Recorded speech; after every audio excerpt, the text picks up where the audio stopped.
Voilà, c'est le début de notre grand oral de la santé où nous allons accueillir donc les candidats à la présidentielle pour exposer leur vision, leurs propositions pour la santé. Et nous allons accueillir notre première candidate à la présidentielle, c'est Anne Hidalgo. Anne Hidalgo qui va donc débuter ce grand oral de la santé.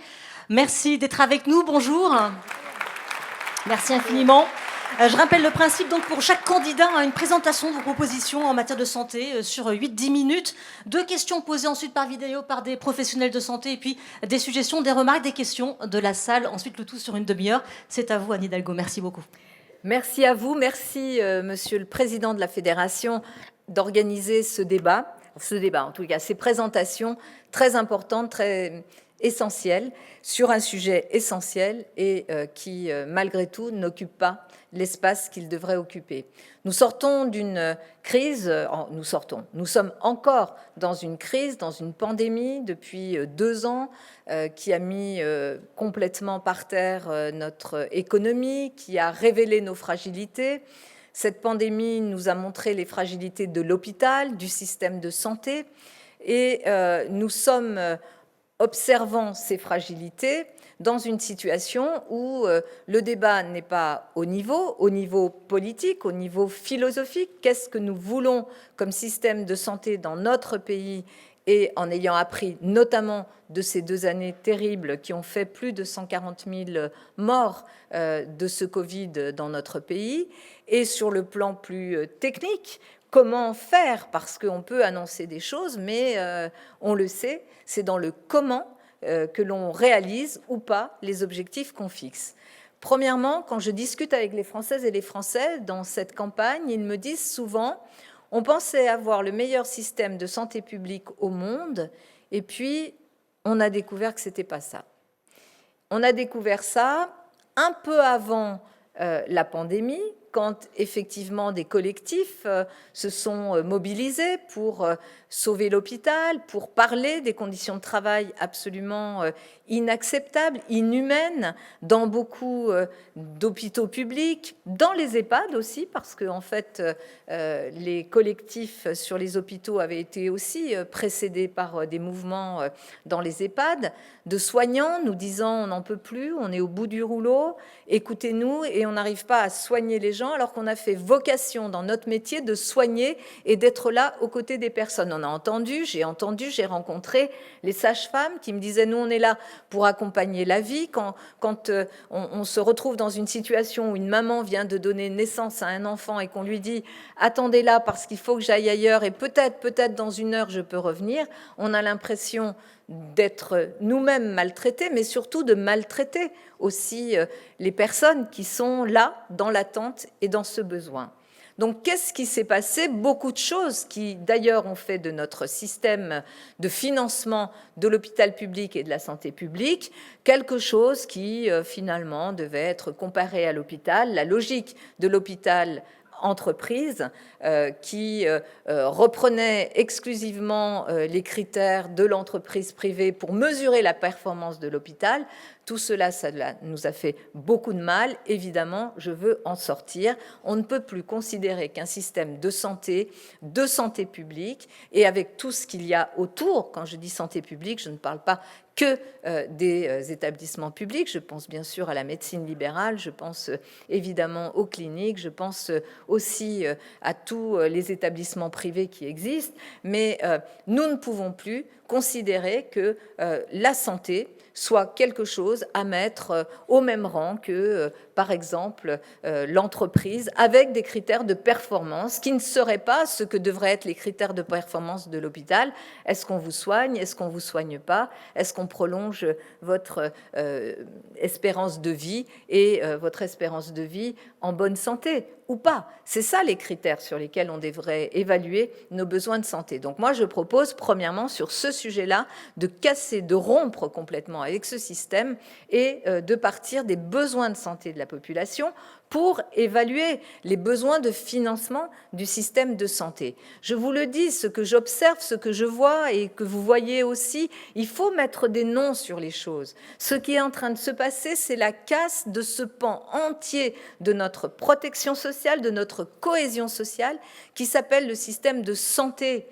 Et si on met à bas ce système de santé en le rendant tellement peu, entre guillemets, efficace, c'est-à-dire accessible à nos concitoyens pour les soigner et les accompagner, si on le rend si peu performant, qu'est-ce qui se passe? Ça deviendra un système pour les plus pauvres, et donc on nous expliquera qu'on a au moins un matelas pour les plus pauvres, mais ça ne sera plus du tout ce qu'est pour moi un système de santé publique, et notamment l'hôpital public, un système qui se caractérise par son universalité, c'est-à-dire qui accueille des personnes, qu'elles soient très pauvres, très riches, mais qui viennent toutes dans ce qui est ce creuset que nous avons gagné de haute lutte dans notre République, et notamment après la Deuxième Guerre mondiale, ce creuset qui fait que, quel que soit son niveau de vie, quels que soient ses revenus, on est accueilli avec la même performance par des professionnels qu'on a applaudis et qu'on continuera à applaudir. Mais ça, c'est ce qui est aujourd'hui en train d'être cassé. On peut raconter ça comme on veut, mais toutes les histoires de grande sécu, toutes les histoires relatives à des Ségur de la santé qui sont ponctuelles, mais qui ne sont pas sur le cœur de ce que nous devons protéger, c'est-à-dire ce système de santé, ne conduisent qu'au chaos. Et je vous le dis, ça n'est pas un projet républicain, selon moi. Donc la question de la santé doit revenir par les besoins de santé de la population que nous devons financer, et nous devons soutenir un modèle dans lequel le public, le financement public est là, présent, et permet de garantir l'égalité face à la maladie. Ça veut dire que dans ce projet que je porte, bien sûr, je rentre par les besoins en professionnels de santé, en formation. On a besoin de 15 000 médecins par an pour lutter contre les déserts médicaux. Mais si on commence aujourd'hui, c'est dans 10 ans qu'on sortira les 15 000 médecins par an. On a besoin de 25 000 infirmiers et infirmières de plus. On a besoin de sages-femmes et d'aides-soignantes et de professionnels de santé. Il faut les former, il faut engager cette formation, et non pas avec des mesurettes ou avec des systèmes qui vous expliquent, parce qu'on nous a expliqué, « Ah, mais elle n'a pas compris, Hidalgo, quand elle dit qu'il faut faire sauter le numerus clausus, qu'il a sauté. » Oui, comme ça, hein. Mais dans les faits, c'est quoi? C'est des places dans les formations universitaires. C'est arrêter ce massacre de Parcoursup qui ne permet pas du tout d'aller chercher des jeunes motivés pour les professions de santé, qui les écartent, qui les découragent, alors qu'il y a dans notre pays des jeunes qui ont envie de s'engager vers ces professions de santé. Donc, plus de médecins, plus d'infirmières et plus de sages-femmes et de personnel soignant, c'est une priorité. Sur la question spécifique des déserts médicaux, parce que dans les inégalités, il y a les inégalités sociales et les inégalités territoriales. Évidemment qu'il faut s'y attaquer quand on a 9 millions de personnes qui, aujourd'hui, doivent attendre 2 ans pour avoir un rendez-vous, par exemple, en ophtalmo, et qui, lorsque, par exemple, des femmes vont donner la vie, eh bien, si elles habitent très, très, très loin d'une maternité, elles sont obligées d'organiser, de programmer, de déclencher leur accouchement pour éviter d'être surprises en pleine nuit et d'être obligées de faire l'accouchement par qui? Par les pompiers? Parce que c'est comme ça que ça se passe dans notre pays? Eh bien, pour cela, ce qu'il nous faut, c'est aussi, pour lutter contre les déserts médicaux, promouvoir, moi j'ai proposé une méthode, je veux la discuter, je ne suis pas pour une obligation qui contraigne des gens à aller là où ils ne veulent pas aller, parce que c'est dur les études de médecine, mais je propose que l'année d'internat, la 4e année d'internat, devienne une année de professionnalisation et que l'on accompagne vers ces déserts médicaux ces jeunes dans cette année de professionnalisation. Ça veut dire payer évidemment à un tarif le double de ce qu'est aujourd'hui le paiement de l'internat, et bien sûr qu'on les accompagne, et qu'on les accompagne en mettant autour de nous les médecins généralistes, les hôpitaux, mais aussi, bien sûr, les départements qui ont un rôle très important. Je vais peut-être terminer mes 10 minutes là-dessus pour vous dire la chose suivante. Pour moi, le système de santé, et après cette crise que nous connaissons, doit bien sûr être piloté au niveau national, parce que la santé, c'est un bien commun qui ne peut pas souffrir d'inégalités, qu'elles soient liées à nos origines sociales, nos professions ou les endroits où nous habitons. Donc il faut bien sûr un pilotage national. Mais je ne crois absolument pas, et d'ailleurs ça s'est vu tant cette pandémie, a été mal gérée, et là c'est la maire de Paris qui vous le dit, parce que comme beaucoup de maires et des présidents de région, j'ai eu à me battre tout le temps contre des ARS qui m'expliquaient que fournir des masques, d'abord, c'était pas la doctrine et que donc je devais me conformer à la doctrine, que faire des tests dans les EHPAD pour éviter des morts supplémentaires, c'était pas la doctrine et il a fallu se battre comme on s'est battu collectivement pour faire changer la doctrine. Donc, je sais ce qui s'est passé pendant cette gestion de la pandémie. Ça ne peut pas être un homme seul dans un conseil stratégiques de défense qui définissent une politique qui ensuite permette à nos concitoyens de savoir, d'être éclairés, d'être acteurs de leur santé. Quand la pandémie s'est déclarée avec le professeur Delfrécy, mais beaucoup d'autres professeurs avec qui j'ai l'habitude de travailler, notamment sur à Paris la question du sida et de Paris sans sida. Qu'est-ce qu'ils m'ont dit? Une épidémie, ça passe par une information dans laquelle les citoyens deviennent des acteurs. Voilà. Et non pas par le secret. Et nous, on a fait quoi? Secret défense. Qu'est-ce qu'on a fait d'autre, indépendamment même de la pandémie? On a écarté tous les corps intermédiaires. Les médecins, les syndicats, tout le monde. Les élus, on servait à rien. On servait à rien, jusqu'au moment où on s'aperçoit qu'on sert un peu à quelque chose. On nous a écartés parce que nous étions des espèces de rouages qui empêchaient on ne sait pas quoi, mais en tous les cas pas quelque chose d'efficace dans cette organisation de la santé dans notre pays.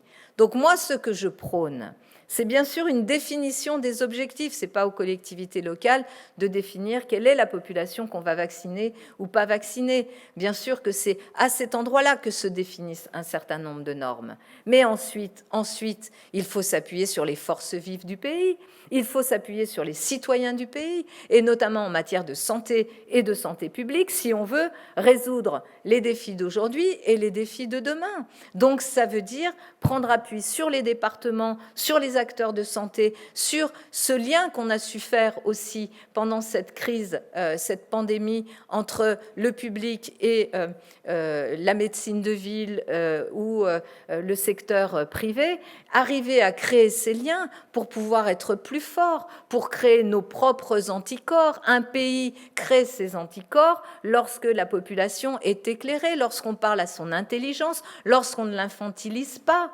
Et nous n'avons rien eu de cela. Ce qui a été inventé a été quelque chose d'assez désespérant. Projetez-vous dans les 5 ans qui viennent. Est-ce que vous avez vraiment envie de ça? Moi, non. C'est pour ça que je me bats, pour qu'il y ait autre chose. On a droit à autre chose. Les Français, on a droit à autre chose quand même. On a droit à pouvoir décider, orienter, poser les questions de santé qui sont essentielles, qui sont un socle aussi de notre cohésion sociale, d'une autre façon que de cette façon totalement infantilisante. C'est ça le débat que nous devons avoir dans cette élection présidentielle. Partir de la philosophie qui est la nôtre et puis mettre les moyens. Et mettre les moyens aussi, on en parlera sûrement dans les questions qui seront posées, notamment sur la dépendance, qui est aussi un des grands aspects sur lesquels il y a aujourd'hui à construire, à travailler, à proposer, parce que ce 5e risque, nous devons là maintenant le créer et mettre en place cet accompagnement que nous devons à cette formidable nouvelle qu'est le vieillissement de la population. Je pense avoir épuisé mon temps de parole sur cette introduction. Et je suis tout à fait, évidemment, disponible pour les questions. Effectivement, merci beaucoup, Anne Hidalgo. Merci beaucoup. On va à présent passer aux questions des professionnels de santé, questions qui ont été réalisées par Sciences Po Lille, qui sont allés, ces étudiants, à la rencontre de ces professionnels de santé. Et ces questions ont été tirées au sort pour les différents candidats. On va tout de suite écouter la première question pour vous, Anne Hidalgo.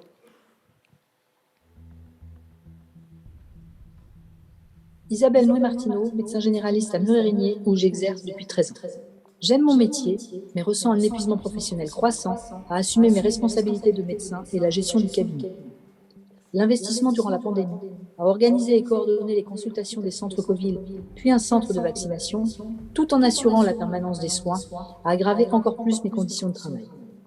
La plupart des médecins déplorent la lourdeur de leur charge mentale et administrative et dénoncent l'importance des contraintes contribuant à l'épuisement professionnel. 60% des médecins généralistes se considèrent au beurre du burn-out.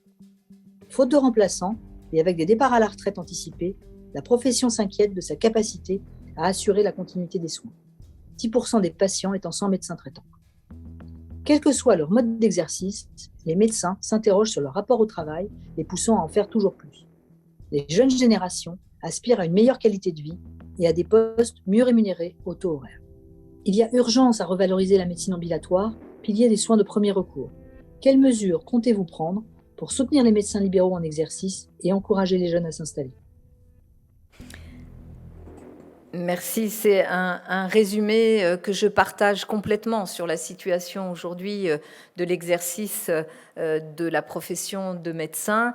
Je le vois aussi en tant que présidente du conseil de surveillance de la PHP, avec tout ce travail que j'ai vu de ces médecins, ces coordinations, ce travail, ce lien qui s'est fait notamment au moment de cette pandémie, mais qui s'est fait sur la base de quoi ? Pourquoi notre système de santé a tenu pendant cette pandémie ? Sur l'abnégation des personnels et des professionnels, et notamment des médecins. Sur leur abnégation. Ils n'ont pas compté ni les heures, ni le temps, ni la fatigue, et ils ont été remerciés comment ? Dans l'hôpital, 5700 lits supprimés. Bonne réponse après ce que nous avions vécu. Donc, comment faire ? Plus de médecins, parce qu'il faut plus de médecins, plus d'infirmières, plus de sages-femmes et d'aides-soignants, mais il faut plus de médecins pour décharger cette pression qui existe aujourd'hui, cette charge de travail énorme qui pèse sur les médecins, et y compris, bien sûr, les médecins de ville, et qui sont là, bien sûr, pour accueillir les patients dans leur cabinet, mais qui, à partir du moment où notre système de santé, ce qui est en soi une bonne chose, est allé aussi vers de l'hospitalisation à domicile, sont également extrêmement impliqués et concernés dans tout ce qui est soins de suite. Et évidemment que ce mouvement qui est intéressant vers notamment l'hospitalisation à domicile ne pouvait pas se faire sans qu'il y ait plus de personnel, de moyens sur cet accompagnement-là. Donc plus de médecins, 15 000 médecins par an formés dans le quinquennat prochain, et on commencera immédiatement. On revoit les modes de sélection quand même, je l'ai dit sur Parcoursup, parce qu'il faut permettre aussi à des jeunes dont c'est la vocation, en tous les cas qui ont envie d'aller vers ces métiers du soin et de la santé, de pouvoir y aller. Et aujourd'hui, on le voit, Parcoursup, pour notamment la sélection des jeunes dans les parcours des écoles d'infirmières, ça ne marche absolument pas. Donc on arrête cette chose-là, je le remplace pour tout le monde, d'ailleurs par un système d'orientation différent, je ne vais pas le développer ici. Ensuite, il nous faut accompagner l'installation. Je ne veux pas aller aujourd'hui vers un système d'obligation d'installation. Je sais que ce n'est pas comme ça que ça peut marcher.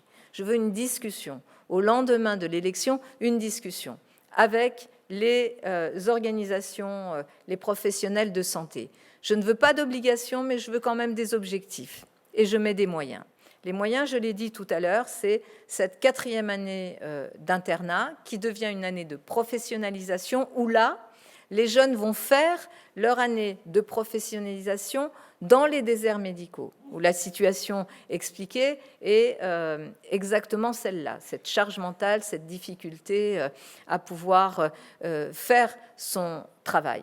Et donc, ces déserts médicaux qui seront comblés par ces jeunes dès la première année. Dès cette année 2022, nous pouvons avoir 4000 jeunes. 4000 jeunes qui vont dans les déserts médicaux pour non pas simplement suppléer à ces déserts médicaux, mais pour faire leur année de professionnalisation accompagnée par les départements, parce que je veux impliquer les départements dans cette politique qui permette justement d'attirer et de permettre à des jeunes de reprendre la suite. Et puis, il faut accompagner les nouvelles pratiques, parce que c'est vrai que beaucoup de jeunes souhaitent aujourd'hui pratiquer plutôt soit dans des maisons de santé en étant libéral, soit dans des lieux dans lesquels ils deviennent salariés. Il faut accompagner ces nouvelles pratiques-là et permettre qu'elles puissent se développer pour avoir pour avoir enfin dans notre pays le nombre de médecins suffisant et compte tenu de la démographie médicale que vous avez évoquée. Alors Anne Hidalgo, il nous reste 10 minutes à présent. On passe à la deuxième question d'un professionnel de santé. On écoute donc cette deuxième question. Bonjour, je m'appelle Anna Roy et je suis sage-femme depuis une dizaine d'années à Paris. En novembre 2020, je crée sur Instagram le hashtag « Je suis maltraitante » pour alerter sur les maltraitances que font subir les soignants à leurs patientes. Le manque de temps, le manque de personnel, la pression administrative, autant de facteurs qui génèrent des situations de violence que subissent les femmes que nous prenons en charge. À l'hôpital, une sage-femme prend par exemple en charge 3 ou 4 patientes, sans compter les urgences. D'où mon appel à procéder à mettre en place le modèle anglais du one-to-one, une femme, une sage-femme. Les sages-femmes sont là dans des moments clés de l'existence des femmes. La grossesse, l'accouchement et le postpartum en font partie. Les femmes connaissent, entre autres, un bouleversement psychique majeur et pourtant, des pathologies restent insuffisamment prises en charge. La dépression du postpartum touche 10 à 30% des femmes et le suicide est devenu la deuxième cause de mortalité maternelle. Il y a tellement à faire pour la santé des femmes. Les problématiques de la périnatalité font écho aux problématiques de la santé des femmes en général. Précarité, violence, accès aux soins et prévention. Par exemple, en termes de prévention sur la santé sexuelle et reproductive, nous sommes à la traîne. Aujourd'hui, une femme sur 6 n'a toujours pas de suivi gynécologique régulier et les choses ne vont pas dans le bon sens. Devant tous ces constats extrêmement préoccupants sur la santé des femmes, quelles seront vos réponses? Je vous remercie beaucoup par avance. Là aussi, je partage complètement les constats qui sont posés et le fait que, d'ailleurs, pendant longtemps, la santé des femmes françaises était plutôt aussi un objet de fierté parce qu'il y avait cette prévention, parce qu'il y avait des médecins, des gynécologues, des sages-femmes qui étaient sans doute peut-être plus nombreux à l'époque, en tous les cas qui ont accompagné les femmes françaises vers une santé qui était plutôt quelque chose dont on pouvait être fier. Et aujourd'hui, même constat, du côté de la maternité et de l'acte de naissance, qui est un moment dans une vie, qui est un moment extrêmement fort, important, mais qui est tellement aussi déstabilisant, ne pas être accompagné et être accompagné par des professionnels qui ont choisi ce métier-là, ce moment-là, et qui vous disent « je me sens en maltraitance vis-à-vis de vous parce que je n'ai pas de temps à vous consacrer », ça n'est pas possible non plus. Nous sommes un grand pays. Nous sommes un grand pays avec un idéal d'égalité, avec un idéal républicain, un idéal dans lequel la santé a toujours été un point d'appui de ce pacte républicain. Et il est rompu. Donc, plus de sages-femmes. Je suis d'accord avec elles et eux, parce qu'il y a quelques hommes, et je les accompagne dans leur proposition d'une sixième année de formation qui permette justement de tenir compte de ce qui est devenu aussi et de ce que va devenir le métier de sage-femme. Je pense par exemple avec une forme de disparition, d'amenuisement de la spécialité gynécologique dans la formation des médecins. Je pense que les sages-femmes ont évidemment toute leur place aussi dans cet accompagnement au-delà de la maternité, de la santé des femmes. Et donc, une sixième année de formation, un nombre accru, je le chiffre à 1250 sages-femmes recrutées en plus chaque année pour pouvoir accompagner ce système, mettre aussi en place, parce que vous l'avez évoqué, tout ce qui doit nous permettre de protéger les plus vulnérables et les plus fragiles, notamment les femmes victimes de violences. Là aussi, ça veut dire quoi? Ça veut dire en amont, pouvoir travailler sur les questions de santé sexuelle et reproductive et s'appuyer sur des professionnels, dont les sages-femmes, si nous voulons aller et parler à l'intelligence, et non pas taire un certain nombre de sujets qui sont là, qui occupent tout l'espace, qui coûtent très cher.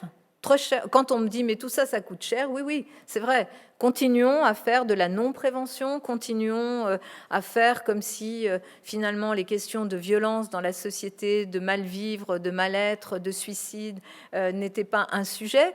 Continuons à faire comme ça et faites à la fin l'addition de ce que ça coûte. Moi, je suis une femme de gauche, je suis une femme républicaine, je suis une femme européenne, mais je pense qu'on peut faire consensus sur cette idée-là, sur cette idée que la santé, c'est un bien commun, et que d'abord, on consolide, et on consolide, y compris avec les professionnels qui sont là à tous les âges de la vie, et on ne fait pas de la santé des femmes un sujet annexe. Parce que de l'accueil de la vie, de l'accompagnement des mères, de leur capacité aussi à être là dans l'accueil de l'enfant, dépend aussi toute une partie des équilibres de notre société. Donc, je partage le constat et je vous ai fait part de quelques-unes de mes propositions. Alors, on va terminer avec les questions de la salle. À présent, vous avez tout l'écosystème de santé présent devant vous et donc des remarques, des questions sont posées. On va passer à la première. Comment réussir à susciter des vocations d'aide-soignants dans les hôpitaux et les EHPAD également? C'est vrai qu'on n'a pas encore beaucoup parlé des EHPAD. On en parle moins, c'est vrai, mais la situation est dramatique, nous dit une personne dans la salle. Alors, on va parler des EHPAD et de la dépendance parce que c'est quand même un sujet majeur, là aussi, pas simplement parce qu'il y a le scandale Orpea. Ma vision des choses, je crois que beaucoup ici la partagent, c'est d'abord faire en sorte que le maintien à domicile puisse se faire le plus longtemps possible. Donc, ça veut dire doubler l'APA à domicile pour qu'il puisse y avoir une prise en charge, un accompagnement des personnes de 50% de l'APA à domicile, donc qui permettrait d'accompagner les personnes âgées, dépendantes, avant qu'elles n'aillent vers des institutions lorsqu'elles doivent y aller. Ça veut dire aussi rémunérer les aides qui viennent au domicile et qui s'occupent de ces personnes âgées. Aujourd'hui, qu'est-ce qu'elles nous disent? Des salaires de misère, des conditions de travail déplorables. Pour celles qui sont en milieu rural et qui doivent aller faire plusieurs visites, prendre leur voiture, c'est vrai aussi pour les infirmières et pour les médecins, prendre leur voiture, aujourd'hui, finalement, elles dépensent quasiment plus dans le plein d'essence que ce qu'elles gagnent en faisant leur tournée. On voit bien que ça ne marche pas, qu'il faut rentrer par le travail, la revalorisation du travail de ces personnels-là, par leur formation, par leur accompagnement aussi, parce que arrivés à 50, 55 ans, sont surtout des femmes, mais quand même, quand vous avez passé une partie de votre vie à porter aussi des personnes, à avoir, je dirais, cette forme de pénibilité liée au port des charges, votre dos, il est abîmé, et puis vous n'allez pas forcément pouvoir aller jusqu'à 65 ans, comme on vous le promet. Quel bel avenir, jusqu'à 65 ans, de cette façon-là. Donc, il faut bien sûr organiser aussi les conditions de travail, la progression, l'évolution de carrière de ces personnes. Et ensuite, dans les EHPAD, là, on retombe sur ce qu'on a pu dire tout à l'heure concernant l'hôpital aussi, manque de personnel. Moi, je sais quelles sont les propositions et je dis, compte tenu de ce qu'est l'appareil de formation et nos capacités aujourd'hui, je m'engage au minimum, bien sûr qu'il faudra aller au-delà, à 40 000 personnes recrutées, mais il faut aller bien au-delà, ça j'en ai conscience, mais je tiens compte de ce que l'appareil de formation, même si on le pousse et qu'on l'ouvre, va pouvoir fournir comme formation des personnels pour les personnes âgées dépendantes, mettre en place aussi, évidemment, des tarifications sociales dans les EHPAD, ça existe déjà, pour qu'on puisse accueillir nos concitoyens et les accompagner lorsque le maintien à domicile n'est plus possible. Pour moi, et ça a été chiffré par la Cour des comptes, et je reprends ce chiffrage à mon compte, c'est de l'ordre de 1 milliard d'euros supplémentaires par an. Voilà, 1 milliard d'euros supplémentaires par an que nous devons consacrer justement à ce 5e risque et à accompagner nos aînés, parce que c'est une très bonne nouvelle de pouvoir les accompagner. Et nous devons le faire avec beaucoup de bienveillance et en mettant les moyens nécessaires, ce qui n'est pas le cas aujourd'hui. Je suis pour une société de l'égalité, pas pour une société dans laquelle on vive bien, on vive mieux en fonction de ses moyens. Et ça, c'est le projet qui va nous être présenté tout à l'heure par le candidat Macron. Je vous assure, il ne vaut mieux pas se réveiller avec la gueule de bois, il vaut mieux voter avant. Merci. Merci beaucoup, Anne Hidalgo, d'être venue devant ce grand oral de la santé. Merci pour vos propositions et vos réponses. Merci beaucoup.